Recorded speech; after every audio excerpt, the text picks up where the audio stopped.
Lanjutkan kajian tafsir masih dalam surah Al-Ghasyiyah ayat ke-17. Lanjutkan kajian tafsir masih dalam surah Al-Ghasyiyah ayat ke-17. A'udzubillahi minasyaitonirrajim. Bismillahirrahmanirrahim. Afala yanzuruna ilal ibili kaifa khuliqat. Maka tidaklah mereka memperhatikan bagaimana unta diciptakan. Malam ini satu ayat saja ya, karena pembahasannya panjang seputar unta ini. Kita tahu bahwa surah Al-Ghasyiyah ini ketika sampai ke telinga orang-orang kafir Quraisy, mereka memperolok-olok tentang ayat ini. Khususnya ketika Allah Subhanahu wa taala berfirman, sururun marfu'ah, dipan-dipan yang ditinggikan. Sebagian ahli tafsir mengatakan bahwa dipan ahli sorga itu sangat tinggi, sehingga orang-orang musyrik Arab mereka mengolok-olok tentang dipan sorga. Kalau dipan-dipan sorga itu tinggi, macam mana kita bisa naik ke atas dipan itu? Maka Allah Subhanahu wa taala kemudian memberikan contoh bahwa tidak ada yang mustahil bagi Allah dengan mencontohkan unta. Afala yanzuruna ilal ibili kaifa khuliqat. Tidakkah mereka memperhatikan bagaimana unta diciptakan? Unta ini kalau mau ditunggangi maka pasti dia yabur, pasti dia duduk. Karena enggak mungkin orang naik ke atas unta kecuali unta duduk, baru naik, baru dia berdiri. Artinya kalau unta saja yang jelas-jelas makhluk yang ada di bumi dan kita bisa melihatnya, dia saja bisa duduk supaya kita bisa menungganginya. Apalagi dipan-dipan sorga. Tentu bukan kita naik ke dipan itu, tapi dipannya yang kemudian merendah baru kita naik, gitu maksudnya. Jadi Allah Subhanahu wa taala ingin membantah logika orang-orang Quraisy dengan permisalan unta. Banyak pembahasan yang kita akan bahas seputar unta ini, karena unta ini masuk dalam binatang yang merupakan keajaiban dunia. Dia adalah tanda-tanda kuasa Allah yang tidak ada pada binatang yang lain. Ma'asyiral muslimin yang dimuliakan Allah Subhanahu wa taala, sebelum kita bahas panjang lebar seputar unta ini, kita akan membahas beberapa hikmah dulu kenapa Allah Subhanahu wa taala menciptakan binatang. Kita tahu bahwa penciptaan binatang dibandingkan manusia lebih dulu binatang, dan itu berdasarkan hadis yang dikeluarkan oleh Imam An-Nasai dan juga disahihkan oleh Syekh Nasiruddin Al-Albani rahimahullahu taala dari hadis Abi Hurairah radhiyallahu an, innallaha khalaqas samawati wal ardi wa ma bainahuma fi sittati ayyamin thumma stawa 'alal 'arsy yauma as-sabi wa khalaqat turbah wa khalaqat turbata yauma as-sabti wal jibala yaumal ahadi wasyajara yaumal itsnaini wasyarra yaumal thulatha wan nura yaumal arbi'ah wad dawab yaumal khamis wa adam yaumal jum'ati fi akhir sa'atin minan nahar ba'dal asri. Khalaqahu min adimil ardi bi ahmariha wa aswadiha wa tayyibiha wa khabithiha. Min ajli dhalik ja'alallahu min Adam at-tayyib wal khabith. Kata Nabi SAW, ketika Allah menciptakan langit dan bumi dan makhluk di antara keduanya itu dalam tempo 6 hari. Kemudian Allah pun naik ke atas arsy-Nya pada hari ke-7. Allah Subhanahu wa taala menciptakan tanah di hari Sabtu, kemudian menciptakan gunung di hari Ahad, kemudian menciptakan segala pepohonan di hari Senin, kemudian menciptakan keburukan di hari Selasa, kemudian menciptakan cahaya di hari Rabu, dan menciptakan binatang di hari Kamis, dan menciptakan Adam di hari Jumat. Kapan? Setelah asar, antara asar ke malam. Allah menciptakan Adam dari adimil ardi, permukaan bumi, tanah yang ada di permukaan bumi, dengan tanah merahnya, tanah hitamnya, tanah baiknya, tanah tidak baiknya. Sebab itulah keturunannya mengikuti sifat-sifat tanah. Di sini Allah Rasul sallallahu alaihi wasallam mengatakan Allah menciptakan binatang di hari Kamis dan menciptakan Adam di hari Jumat, menunjukkan bahwa binatang lebih dulu diciptakan dibandingkan manusia. Ma'asyiral muslimin yang dimuliakan Allah Subhanahu wa taala. Adapun hikmahnya kenapa Allah menciptakan binatang, saya sebutkan beberapa ayat dalam Al-Qur'an. Pertama, surah An-Nahl. Allah Subhanahu wa taala berfirman dalam surah An-Nahl ayat 6-8. Allah mengatakan wal an'am khalaqaha lakum fiha dif'un wa manafi'un wa minha ta'kulun. Dia telah menciptakan hewan ternak untuk kalian. Pada hewan ternak itu ada bulu yang akan menghangatkan dan berbagai manfaat serta sebagian dagingnya kamu makan. Artinya bulu-bulu binatang kalau zaman dulu bahkan sampai hari ini pun masih dibuat baju, jaket gitu ya untuk menghangatkan, dan dagingnya juga bisa dimakan.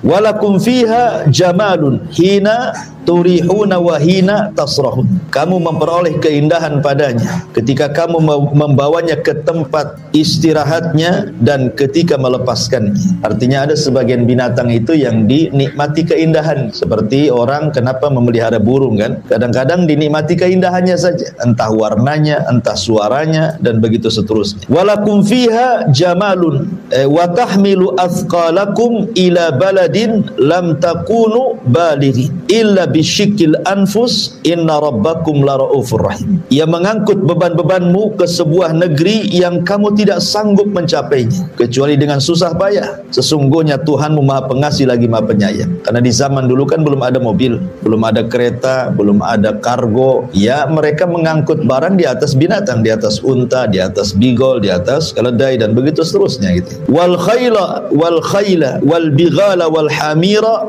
litarkabuha wa zina wa yakhluqu ma la ta'lamun. Dan dia telah menciptakan kuda, bagal ataupun keledai untuk kalian tunggangi. Jadi hikmahnya adalah bisa kita tunggangi gitu. Karena zaman itu kendaraannya pakai binatang yang kamu tidak sanggup mencapai dan menjadi perhiasan, dan Allah menciptakan apa yang kamu ketahui. Artinya boleh jadi mungkin di bawah bumi ini di setiap lapisan ada makhluk yang kita tidak tahu Allah ciptakan. Karena Allah mengatakan wa yakhluqu ma la ta'lamun, dan Allah menciptakan hal-hal yang kalian tidak tahu.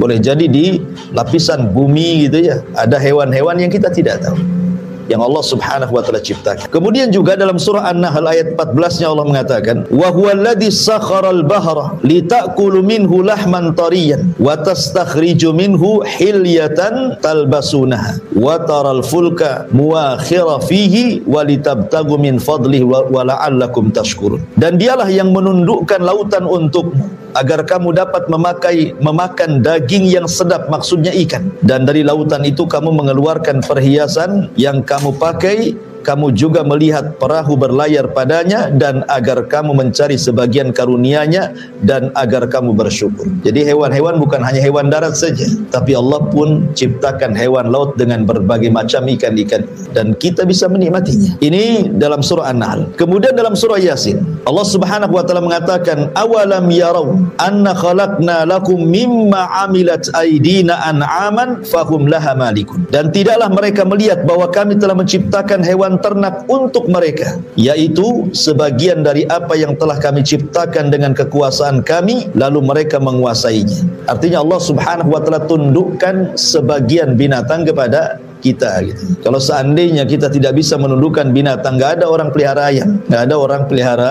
kambing, apalagi yang lebih besar lagi sapi gitu ya. Satu sapi ngamuk saja satu desa ada pusing gitu ya. Tapi ada sebagian binatang itu yang ditundukkan oleh Allah. Kemudian Allah mengatakan wa dzallalnaha lahum faminha rukubuhum wa minha yaqulun. Dan kami menundukkan hewan-hewan itu untuk manusia, lalu sebagiannya bisa ditunggangi, bisa ditunggangi kan itu. Coba kalau hewan itu semuanya buas gitu kan susah kita menunggangi. Dan kami ciptakan untuk tunggangan mereka, dan sebagian mereka bisa memakan dari hewan-hewan itu. Kalimat wadzallalnahum, dan kami tundukkan. Tidak ada hewan seperti tunduknya unta kepada pemiliknya, walaupun pemiliknya anak kecil. Padahal unta itu kan besar tuh ya. Walaupun masih anak-anak, anggaplah 5 tahun, 6 tahun. Kalau unta itu tahu dia pemiliknya, maka dia akan tunduk. Duduk, berdiri, jalan-jalan. Ya, luar biasa. Bagaimana Allah tundukkan unta kepada pemiliknya. Walahum fiha manafi'u wa masyaribu afala yashkurun. Dan mereka memperoleh bagian manfaat dan minuman dari binatang tersebut, maka mengapa kalian tidak bersyukur? Dan banyak lagi ayat-ayat yang bicara tentang hikmah diciptakan binatang. Kita masuk pada pembahasan soal unta. Al-Imam Al-Qurtubi rahimahullahu ta'ala, beliau mengatakan, Al-ibilu ajma' lil manafi min sairil hayawan. beliau mengatakan bahwa unta itu terkumpul banyak manfaat dibandingkan hewan-hewan yang ada. Kemudian beliau mencontohkan 4 perkara. Hulubatun, wa rukubatun, wa ukulatun, wa hamulatun. Dia mengatakan pertama hulubah, bisa diminum air susunya. Kemudian rukubah, unta itu bisa ditunggangi. Bahkan unta itu bisa diletakkan rumah-rumahan di atasnya, ya. Dan tidak bisa diletakkan di kuda ataupun sapi, apalagi kambing kan itu ya. Unta bisa, sehingga karena diletakkan rumah-rumahan di atas unta itu, mau perjalanan dekat mau jauh pun tidak terasa lelah. Ya kan, kalau naik kuda kan lelah itu ya. Kalau ada rumah-rumahannya bisa nyandar, bisa tidur, bisa apa kan gitu ya. Jadi itulah nikmatnya unta. Kemudian juga ukulah, bisa dimakan ya. Kemudian hamulah, bisa digunakan untuk barang-barang angkutan, karena unta ini satu-satunya binatang ikhwan yang kalau diletakkan barang maka dia akan duduk, ya bro. Kemudian antum bisa letakkan banyak barang di atas ya. Kalau unta memang terlampau berat, artinya over kapasitas, maka dia tahu dia tidak bisa bangun ya. Dia tidak akan bangun tuh. Kalau over kapasitas tuh dia nggak bisa bangun ya. Berarti kalau gitu terlalu berat, bisa dikurangi ya kan? Lah unta ini tuh kan punya kaki dan tangan kuat sekali dia. Walaupun barang-barang numpuk di punggung unta itu, tapi dia bisa bangun. Tidak ada binatang yang bisa diletakkan barang seperti unta duduk dulu baru bangun. Nggak ada ceritanya. Sebutkan binatang apa? Nggak ada. Ya. Gajah, oke lah gajah, duduk dulu dikasih barang berat, nggak bisa bangun. Kecuali unta, ya kan? Makanya kenapa di sini Allah mengatakan afala yanzuruna ilal ibili kaifa khuliqat. Bagaimana Allah bisa menciptakan binatang sehebat itu? Ya. Ini kata Imam Al-Qurtubi rahimahullahu ta'ala. Ma'asyiral muslimin yang dimuliakan Allah subhanahu wa ta'ala, sebelum saya lebih lanjut cerita unta, ada pembahasan yang menarik soal unta ini. Di mana unta ini disebutkan dalam beberapa riwayat, seperti riwayat Bara bin Azib radhiyallahu anhu. Nabi SAW pernah ditanya mengenai solat di tempat istirahatnya unta. Apa kata Nabi SAW? La tusallu fi mabarikil ibil fa innaha minasyayatin. Janganlah kalian salat di tempat menderumnya unta, di tempat istirahatnya unta, karena unta itu tercipta dari setan. Dalam riwayat yang lain dari hadis Hamzah bin Amr Al-Aslami radhiyallahu an, beliau berkata bahwa Nabi SAW bersabda, ala dhahri kulli ba'irin syaitan fa idza rakibtumuha fasummullaha azza wa jalla. Di setiap punggung unta itu ada syaitan. Jika kalian menungganginya, sebutlah nama Allah padanya. Kemudian riwayat yang lain, Nabi SAW mengatakan dalam hadis Ibnu Majah, fa innaha khuliqat minasyayatin, karena unta itu diciptakan dari setan. Di sini ada polemik ikhwan tentang perselisihan ulama, apakah asal penciptaan unta ini? Karena ada hadis dari Ibnu Majah, fa innaha khuliqat minasyayatin, unta itu diciptakan dari setan. Di sini jadi polemik para ulama tentang asal penciptaan unta ini. Kalau malaikat asal penciptaannya dari cahaya, nah, itu ya. Kalau jin syaitan jelas dari api. Kalau Nabi Adam dari tanah. Lah unta ini disabdakan Rasul, fa innaha khuliqat minasyayatin, sesungguhnya dia diciptakan dari syaitan. Apakah yang dimaksud unta itu diciptakan dari syaitan? Menurut jumhurul ulama, menurut mayoritas para ulama, diantaranya pendapat Imam Syafi'i dalam kitab Al-Um ya, mengatakan bahwa asal penciptaan unta itu dari api. Sebagaimana jin asal penciptaannya dari api, maka unta pun sama. Maksudnya asal penciptaannya ya, seperti Adam asal penciptaannya dari tanah, tapi kan anak turunannya bukan dari tanah kan itu ya. Kita bicara asal penciptaan ya. Lah di sini Imam Syafi'i rahimahullahu taala mengatakan dalam kitab Al-Um, berdalil dengan hadis dari Abdullah ibn Mughaffal dari Nabi sallallahu alaihi wasallam, "Idza adraktumus salata wa antum fi murahil ghanami fasallu fiha." Kalau kalian mendapati salat, kemudian kalian salat di tempat istirahatnya kambing, salatlah di situ. Fa innaha sakinah wa barakah, karena tempat kambing itu tenang dan ada berkahnya. Wa idza adraktumus salata wa antum fi a'tanil ibili fakhruju minha fasallu fa innaha jinnun min jinnin khuliqat. Kalau kalian datang waktu salat dan kalian sedang di tempat istirahatnya unta, maka keluar dari situ. Jangan salat di situ. Fa innaha jinnun, karena sesungguhnya unta itu adalah jin, dari jin yang diciptakan. Ala tarawnaha idza nafarat, karena kalau seandainya engkau melihat, dikhawatirkan dia akan menyerang kamu. Dari hadis ini Imam Syafi'i rahimahullah telah berpendapat, dan ini pendapat mayoritas ulama, mengatakan bahwa asal penciptaan unta itu dari syaitan. Asal penciptaan unta itu dari syaitan. Terjadi silang pendapat, maksudnya dari syaitan itu apa? Ada yang mengatakan bahwa innaha khuliqat min jinsin khuliqat minhu syayatin. Jadi dia diciptakan dari satu jenis yang diciptakan padanya setan. Ada juga yang mengatakan bahwa tidak, dia adalah perkawinan dari binatang, jenis binatang yang ada di tengah-tengah manusia dan binatang dari kalangan jin, kawin. Ya, jadi binatang yang ada pada manusia kawin dengan binatang yang ada dari kalangan jin, lahirlah unta. Gitu maksudnya.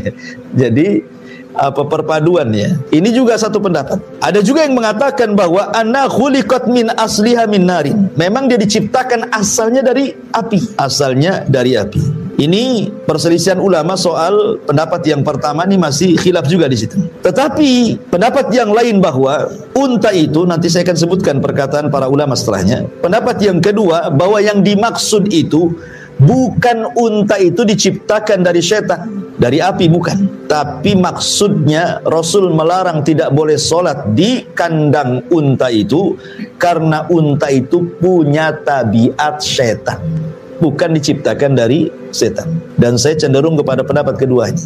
Ya, apa alasannya? Kenapa maksudnya ketika Rasul mengatakan khuliqat min syaitan, bahwa unta itu diciptakan dari setan, maksudnya tabiatnya, bukan asal penciptaannya dari setan. Kenapa? Pertama, kita bisa lihat surah An-Nur ayat 45. Allah mengatakan wallahu khalaqa kulla dabatin min ma'in faminhum man yamshi ala batni wa minhum man yamshi ala rijlaini wa minhum man yamshi ala arba' yakhluqullahu ma yasha innallaha ala kulli syai'in qadir. Dan Allah menciptakan segala sesuatu jenis binatang itu dari air. Maksudnya air di sini menurut ahli tafsir maksudnya air sperma, sama dengan manusia. Ya kan? Dari sperma kan itu. Maka di antara binatang itu ada yang berjalan dengan perutnya, seperti cacing, ular gitu kan, itu kan berjalan dengan perutnya. Ada binatang itu yang berjalan dengan kedua kakinya, seperti ayam, entok, soang gitu ya. Dan ada juga berjalan dengan 4 kaki, kambing, sapi, unta, dan begitu seterusnya.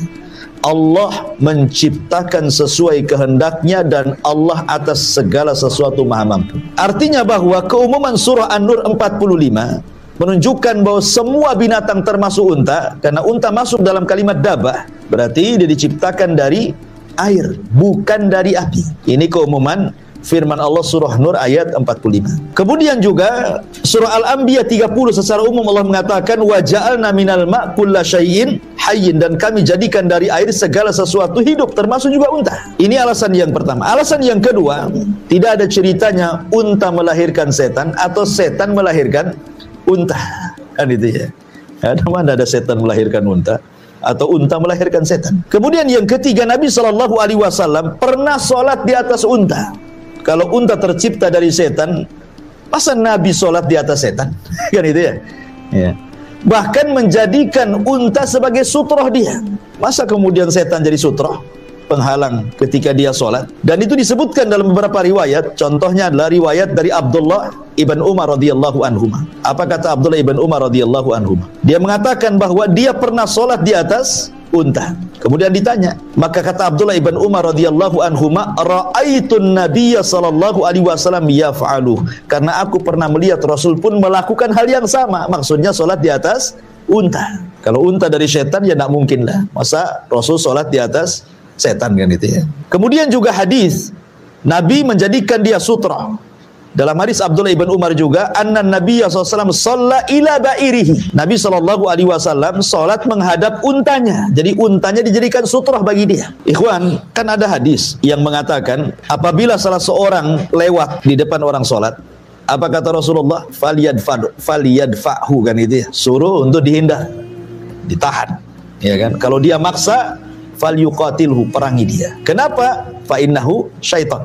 Karena dia adalah setan kan itu. Kalau memang unta itu tercipta dari setan, tentu Rasul akan mengusirnya. Orang yang lewat saja oleh Nabi ditolak kan, Jangan sampai lewat. Karena dianggap setan. Loh, kalau unta itu tercipta dari setan, kenapa oleh Rasul jadikan sutra? Kan itu ya. Nah, ini juga bantahan bahwa maksudnya di sini bukan tercipta dari setan, tetapi maksudnya tabiatnya tabiat syaitan. Nanti saya akan ceritakan seperti apa tabiat syaitan itu. Kemudian juga Nabi SAW pernah khutbah di atas unta. Khutbah di atas unta dia. Ketika Nabi SAW hajjatul wada, haji wada. Ketika itu Nabi SAW duduk di atas untanya, kemudian sahabat memegang tali kekangnya unta. Kemudian Nabi SAW bersabda tentang, tahukah kamu apa hari ini, apa bulan ini, apa negeri ini? Sahabat mengatakan jangan-jangan Rasul mau mengganti hari, tempat dan bulan. Kemudian Rasul mengatakan, bukankah ini hari Jumat? Bukankah ini hari Arafah? Bukankah ini bulan Dzulhijjah? Bukankah ini negeri haram? Kemudian Nabi SAW mengatakan, ingatlah sesungguhnya harta kalian, darah kalian, kehormatan kalian haram, tidak boleh ditumpahkan. Seperti haramnya hari ini, bulan ini, negeri ini, kata Rasul. Artinya Rasul khutbah di atas unta. Kalau memang unta tercipta dari syaitan, ngapain Rasul menunggangi syaitan kan itu ya. Kemudian yang nomor 5 alasannya, unta bisa dimakan. Bahkan faedahnya nanti saya akan sebutkan macam-macam unta itu faedahnya. Artinya unta bisa dimakan. Kita mengambil perkataan beberapa para ulama. Pertama, perkataan Abu Ubaid Al-Harawi dalam kitabnya Gharibul Hadis. Beliau mengatakan bahwa yang dimaksud unta itu tercipta dari syaitan, maksudnya adalah beliau mengatakan annaha ala akhlaqiha wa tabai'iha. Maksudnya akhlaknya seperti akhlak syaitan dan tabiatnya seperti tabiat syaitan. Ini perkataan Abu Ubaid Al-Harawi. Kemudian senada juga disebutkan oleh Al-Imam Al-Khattabi dalam kitabnya Ma'alimus Sunan. Dalam kitabnya Ma'alimus Sunan, maksudnya di sini beliau mengatakan fa innaha minasyayatin, unta itu dari setan. Maksudnya adalah lima fiha minan nufur wasyurud rubbama afsadat alal musalli. Karena unta itu mudah marah. Terkadang dia menyerang orang sholat. Ya.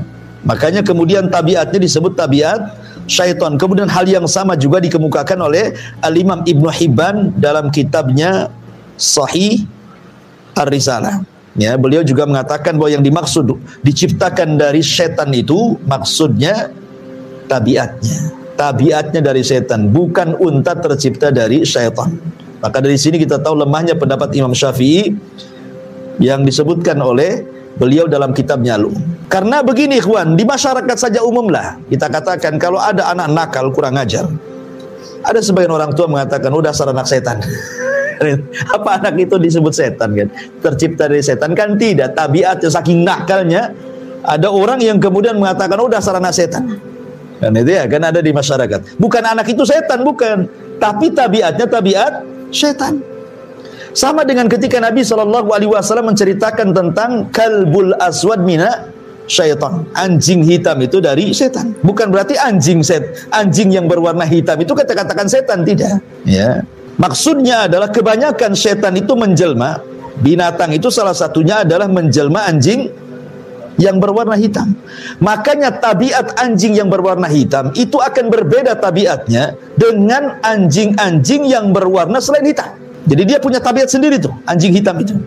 Karena setan itu paling banyak menyerupai itu dengan anjing hitam.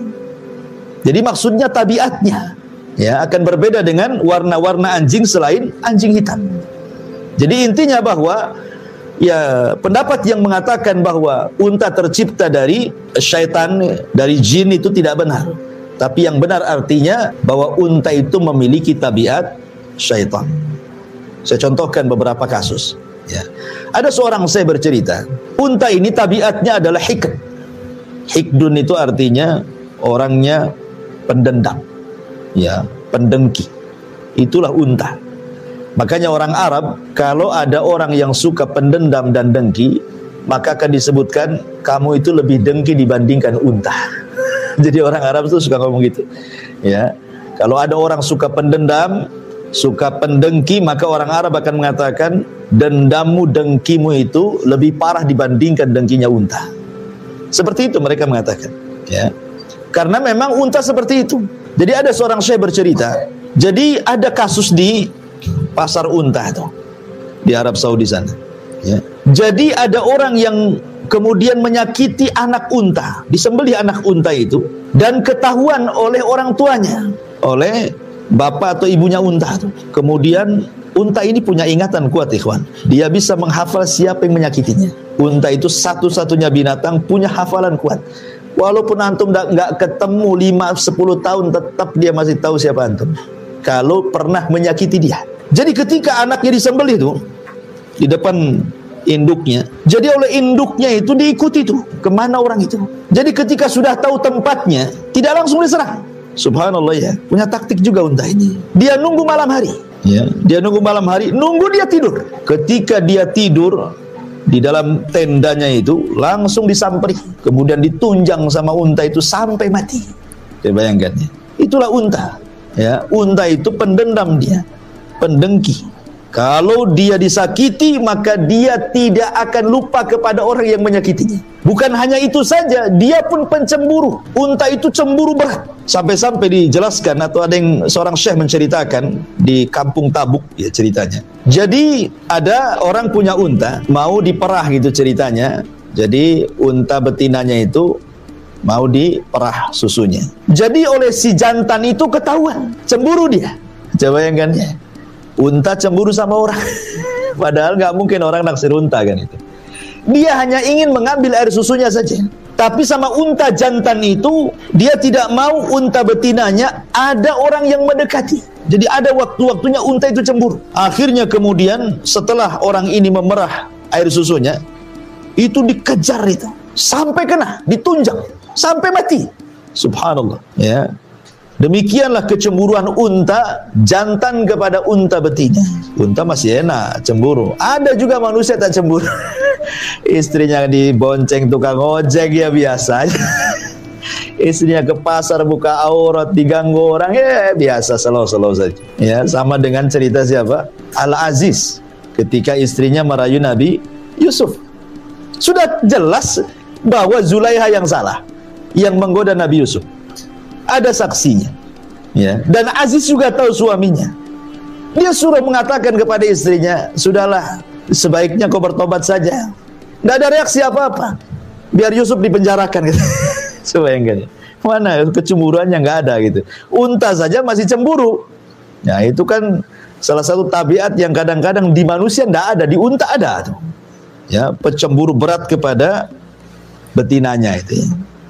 Tapi ma'asyiral muslimin yang dimuliakan Allah Subhanahu wa taala. Kemudian pembahasan selanjutnya baru kita masuk tentang keajaiban unta. Ikhwan, kenapa unta dijadikan oleh Allah Subhanahu wa taala sebagai tanda dari tanda-tanda kuasa Allah? Di dalam Al-Qur'an nama unta itu disebutkan banyak, dan ingat dalam kaidah tafsir bahwa seperti umpamanya surat Al-Fatihah. Surat Al-Fatihah itu kan banyak namanya, ya, disebut Asy-Syifa, disebut Ummul Kitab, ya kan? Disebut Ummul Quran, macam-macam lah. Al-Fatihah itu namanya banyak. Kenapa banyak nama? Ketika satu surat banyak nama, berarti surat itu sangat agung. Lah unta juga sama. Al-Quran menyebutkan sampai 12 istilah unta dalam Al-Quran itu. Terkadang Allah menyebut dengan kalimat al-ibil. Seperti Allah katakan dalam surah Al-Ghasyiyah ini, afala yanzuruna ilal ibil. Ya, terkadang Allah Subhanahu wa taala menyebut dengan kalimat naqah ketika menyebutkan untanya mukjizat Nabi Saleh. Apa bahasa Quran? Naqat hadhihi naqatullah. Inilah untanya Allah kan itu. Disebut juga naqah. Terkadang disebut al-ir. Ya, disebut al-ir. Terkadang disebut al-budn.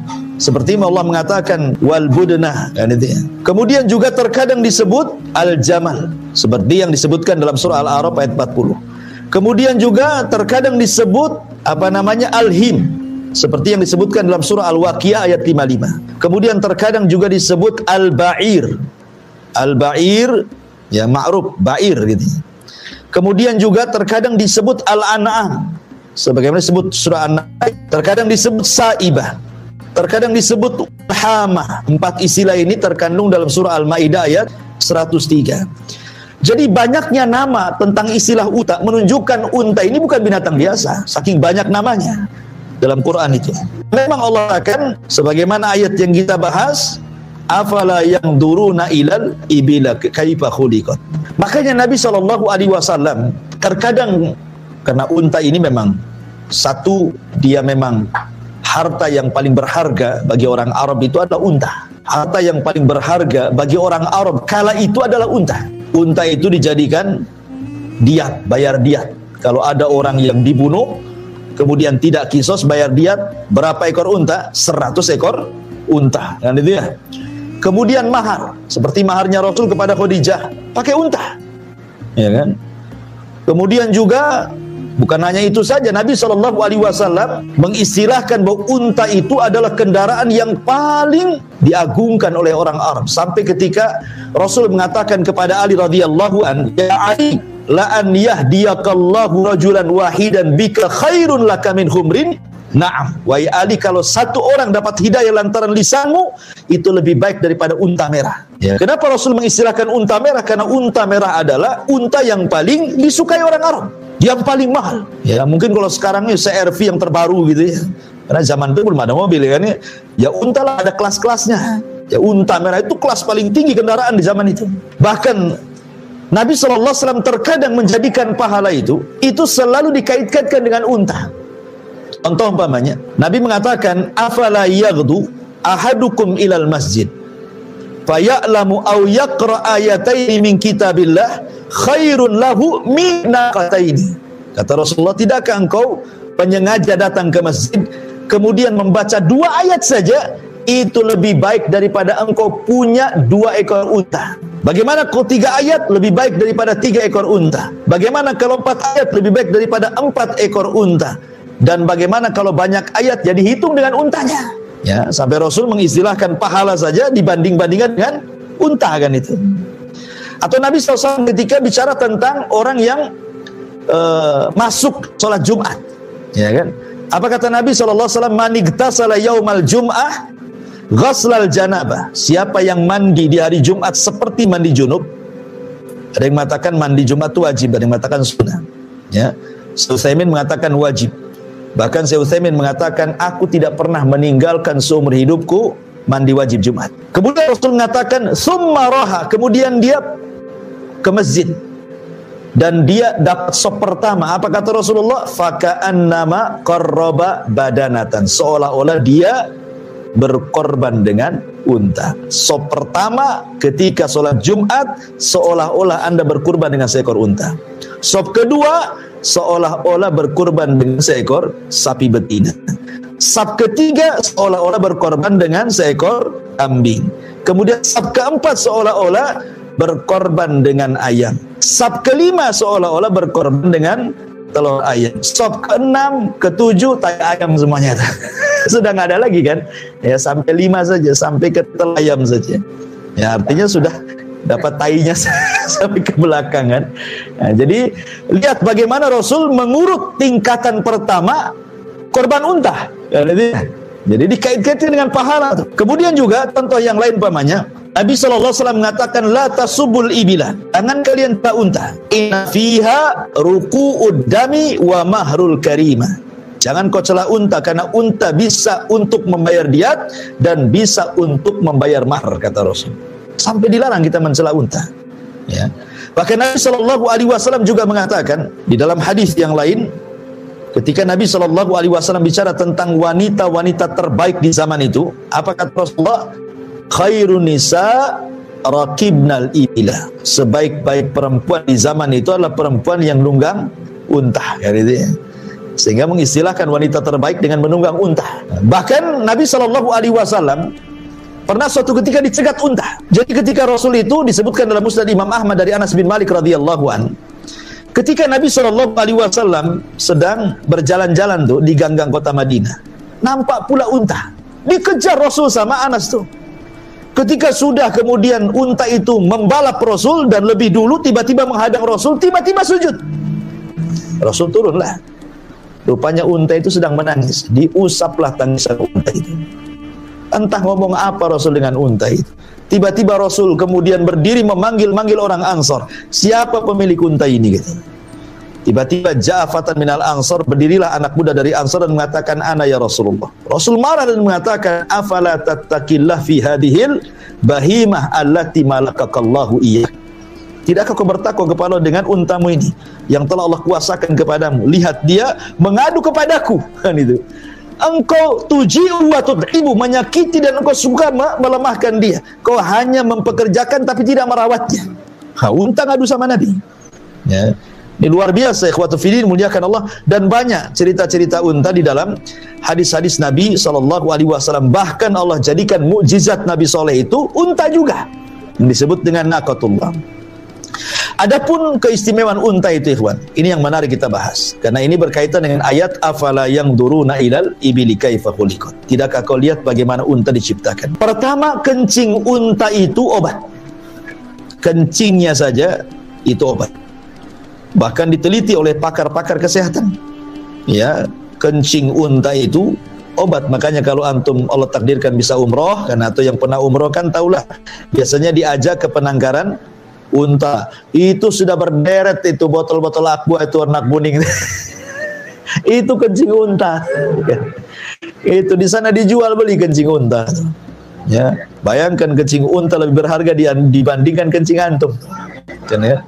Jadi obat kencing, dan itu diteliti bisa mengobati banyak penyakit. Bahkan ada satu penyakit yang tidak bisa disembuhkan kecuali dengan kencing unta. Saking hebatnya kencing unta. Ya. Memang bau sekali, ya. Kemudian yang kedua, air susunya juga obat. Air susunya juga obat. Ya, bisa mengobati penyakit gula dan macam-macam. Bahkan dagingnya, daging unta itu daging terbaik. Kenapa? Karena tidak mengandung kolesterol, tidak mengandung gula. Jadi walaupun makan banyak-banyak daging unta itu nggak akan berat tuh punggung kita itu. Coba antum banyak-banyak makan kambing leher udah berat kan itu ya. Kayaknya ada beban aja di punggung. Lagi bawa apa gitu ya kan. Orang kolesterol kan di sini rasanya pegal gitu ya. Sebanyak daging unta antum makan nggak akan keluar kolesterol tuh. Luar biasa unta. Dagingnya saja luar biasa gitu. Kemudian juga jangan itu, gajinya apa namanya, lemaknya itu pun obat. Lemaknya unta itu jadi obat. Kemudian subhanallah, satu-satunya binatang saya katakan tadi bisa duduk mengangkut tunggangannya dan tidak ada pada hewan lain. Dia duduk baru kita naik atau barang-barang kita naikkan baru dia berdiri. Unta itu. Ya. Kemudian juga unta itu kalau dia tahu tuannya maka dia bisa mencium berkilo-kilo tuh. Jadi penciumannya luar biasa. Tahu dia ada tuannya berapa kilo itu tahu dia, atau makanannya tahu tuh. Ya. Dan unta itu kata seorang syekh mengatakan dia adalah binatang yang paling sabar. Unta itu binatang yang paling sabar. Kalau di musim dingin dia bisa bertahan 6 bulan tanpa makan dan minum, gak akan mati. 6 bulan kalau di musim dingin. Kalau di musim panas 3 bulan. Ya. Dia sabar, nggak makan loh, nggak ada makanan, nggak ada minuman. Kalau di musim dingin dia bisa bertahan hidup 1 bulan. Kalau di musim panas 3 bulan. Kenapa bisa seperti itu? Antum lihat unta itu ada punuknya kan, di belakang itu ada punuk. Apa sih fungsi punuk itu? Fungsi punuk itulah untuk menyimpan air dan makanan. Jadi waktu unta itu minum berliter-liter itu, unta kalau minum banyak dia. Lah, punuknya itulah tempat penyimpanan air dia. Ya, kalau dia makan dikunyah ya makanannya ditaruh di situ. Makanya ajar unta itu walaupun berbulan-bulan nggak akan mati dia. Kenapa? Karena sudah menyimpan minumannya di punuknya itu dan makanannya di situ. Ya, jadi walaupun berbulan-bulan nggak akan mati dia. Dan itu nggak ada pada binatang yang lain. Nah, coba binatang apa? Antum punya peliharaan ikan, antum kasih makan mati. Ya. Antum kasih ayam, kurung ayam itu 1 minggu, nggak mati kan itu. Kambing nggak dikasih makan mati. Nah, karena memang mereka nggak punya punuk untuk menyimpan air dan makanan. Unta punya, disimpannya dia di situ. Makanya di musim dingin 6 bulan dia bisa bertahan. Kalau di musim panas 3 bulan saja dia bisa bertahan. Itu kan luar biasa tuh. Ya, siapa yang menciptakan kalau bukan Allah Subhanahu wa Ta'ala?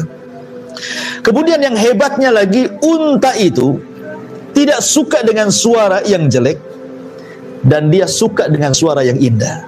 Dia tidak suka dicaci, dimaki, tahu dia. Kalau antum maki-maki unta tuh, dia tahu.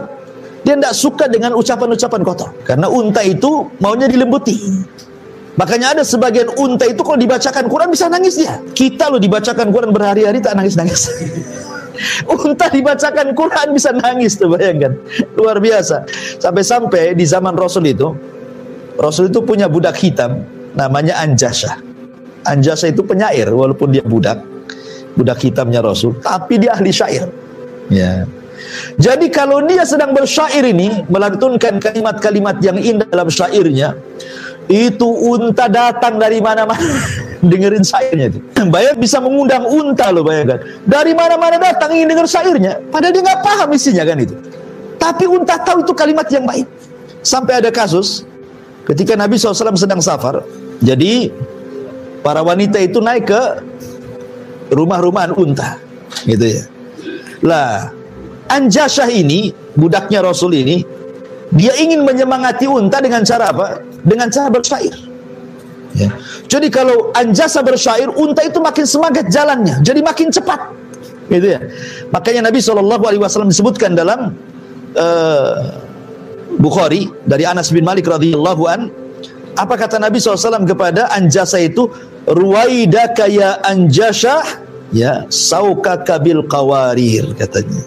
Wahai Anjasah, katanya Nabi SAW, pelan-pelan karena kamu sedang membawa para wanita.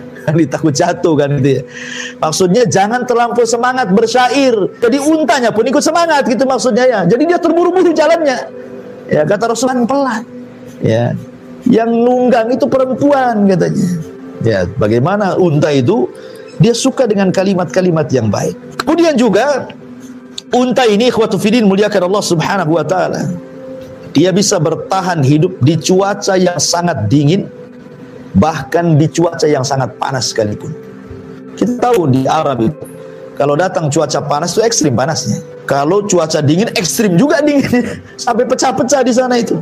Unta bisa bertahan loh di dua cuaca. Baik cuaca panas ataupun cuaca dingin. Kenapa? Karena kulit unta itu tebal dan dia berbulu. Ya, subhanallah. Bahkan mulutnya unta itu ada penyaring. Jadi kalau datang musim dingin, dia akan menyaring hawa menjadi panas untuk disalurkan ke otaknya. Kalau cuaca panas, disaring oleh mulutnya jadi dingin ke otaknya. Itu unta juga kan. Luar biasa. Kalau kita kan otak panas dingin tergantung dompet ya. Penuh dompetnya dingin, hilang dompetnya panas. Itu ya. Kalau udah tanggal tua panas.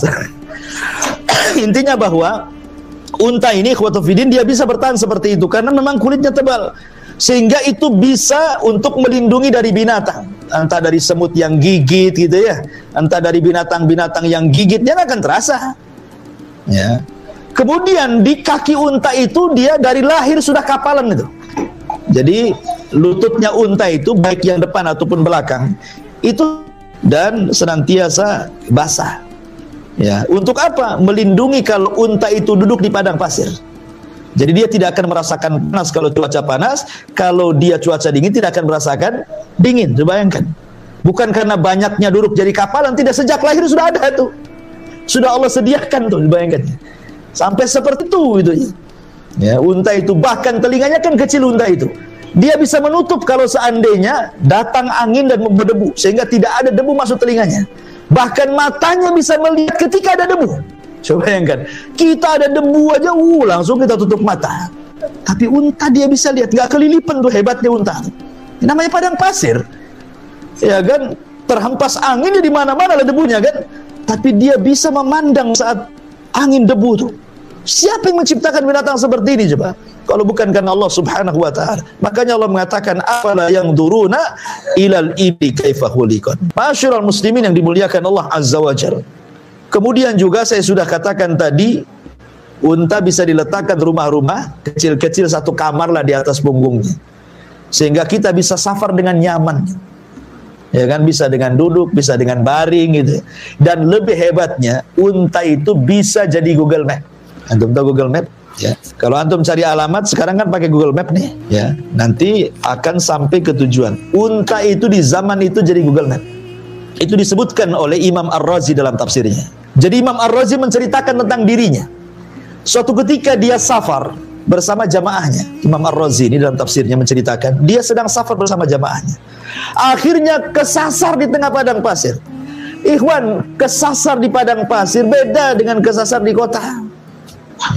Karena padang pasir ini semua sama. Gundukannya sama, warna pasirnya sama. Jadi kalau kita melihat padang pasir itu seolah-olah tanpa tepi kan gitu. Ini kemana arahnya ini? Barat kah, timur kah? Nggak tahu. Kalau orang kesat ke padang pasir itu jalan selamat tuh. Jadi kata Imam Razi, dia teringat dengan firman Allah, afala yanzuruna ilal ibili kaifa khuliqat. Tidakkah kau lihat bagaimana unta diciptakan? Akhirnya salah satu untanya kemudian disuruh jalan paling depan. Kemudian mereka semuanya mengikuti di balik unta itu, di belakang unta. Subhanallah, unta ini tahu jalan pulangnya. Unta ini tahu jalan pulangnya sampai kemudian kata Imam Ar-Razi, kami pun sampai ke kampung kami. Bayangkan coba kan.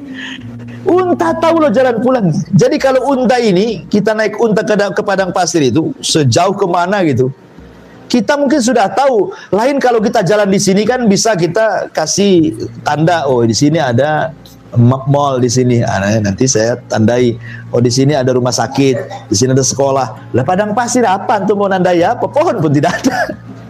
Kalau antum umpamanya tandai pasirnya dengan digores sebentar lagi kena angin hilang lagi kan itu ya.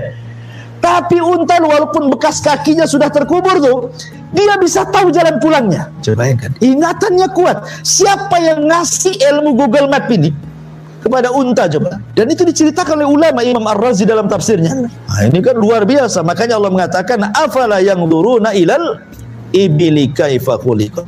Kemudian juga saya sudah katakan tadi, dia mampu bertahan hidup berbulan-bulan. Kuat ingatannya. Ingat, kalau ada yang menyakiti dia, jangan sampai lolos tuh. Gak akan lolos dia. Ya. Dia akan ingat siapapun yang menyakiti dia. Ingatannya luar biasa. Ya. Kemudian juga bukan hanya itu saja, dia tidak akan melupakan orang yang menyakitinya. Dan dia juga petemburu, saya sudah katakan tadi. Bahkan disebutkan bahwa unta ini, qudratul ibil ala tahammulil ju'i wal atshi. Dia bisa bersabar, menahan lapar, menahan dahaga. Bahkan yang lebih mengherankan, air apapun bisa diminumnya. Mau air lautan, bisa diminumnya. Dan ada penyaringnya di mulutnya. Mau air yang rasanya pahit sekalipun, diminum dia. Ya. Apalagi air tawar. Tidak semua binatang itu bisa sembarang kasih minum kan itu ya. Coba antum punya peliharaan kucing, kasih jamu. Nggak mau dia, apalagi di situ ada pahit-pahit, dilepehkan sama kucing. Ya. Tapi unta itu mau air asin diminum dia, mau air tawar, mau air pahit diminum dia. Subhanallah. Kenapa bibir unta itu agak ke depan? Gigi unta itu tak banyak di depan itu, tapi bibirnya agak ke depan karena itu unta bisa memakan daun-daunan, bahkan ranting-ranting yang berduri sekalipun dia bisa makan. Hebat coba. Ya. Bayangkan ranting berduri bisa dia makan. Bidara itu penuh duri itu rantingnya. Dimakan dia nyantai aja, nggak ada yang nubles sana nubles ini. Coba bayangkan. Ya, mulutnya itu semana dia bisa loh makan ranting yang banyak durinya itu. Ya nggak tersakiti itu. Luar biasa. Kita aja makan ikan tongkol gitu yang banyak banyak durinya gitu ya. Satu aja nusuk. Wah, itu udah luar biasa. Antum ngepal nasi itu ya, supaya ditelan betul-betul itu. Jadi unta itu sampai seperti itu Allah Subhanahu wa taala beri kuasa gitu. Ma'asyiral muslimin yang dimuliakan Allah Subhanahu wa taala. Bahkan disebutkan kaki unta ini kan dia dua gitu ya, kan jeber gitu ya.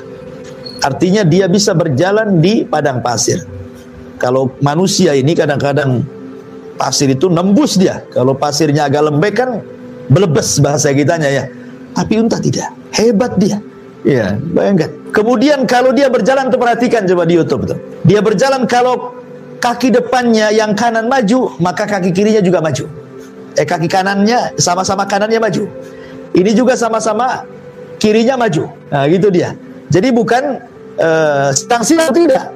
Yang depannya yang kiri maju, yang belakang juga, yang kirinya maju. Nah, modelnya bersamaan gitu unta itu ya kan.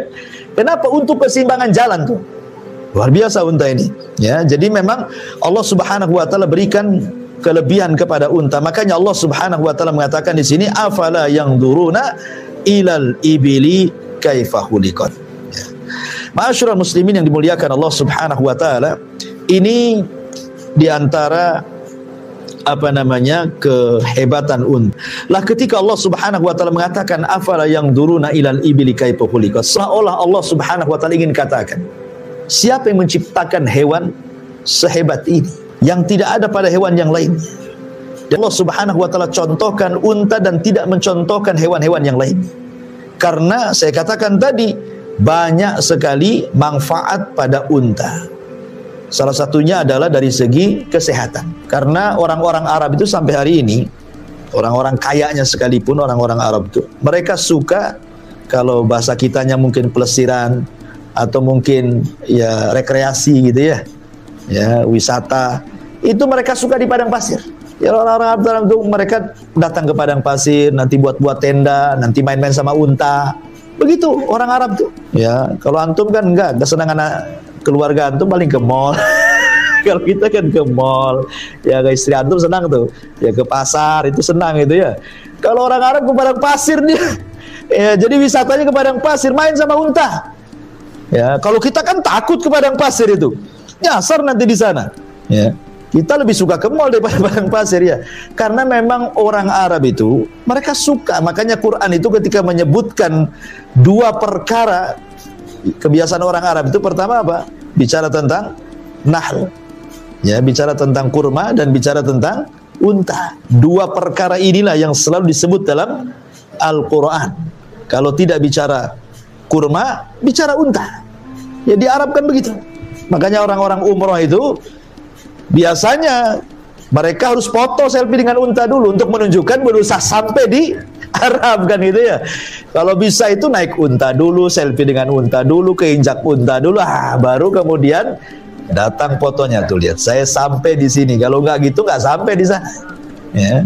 Intinya bahwa memang kebiasaan orang Arab seperti itu, suka dengan unta, karena memang unta ini juga binatang yang saya katakan binatang ajaib yang tidak ada pada binatang-binatang yang lainnya. Makanya Allah mengatakan afala yanzuruna ilal ibili kaifa khuliqat.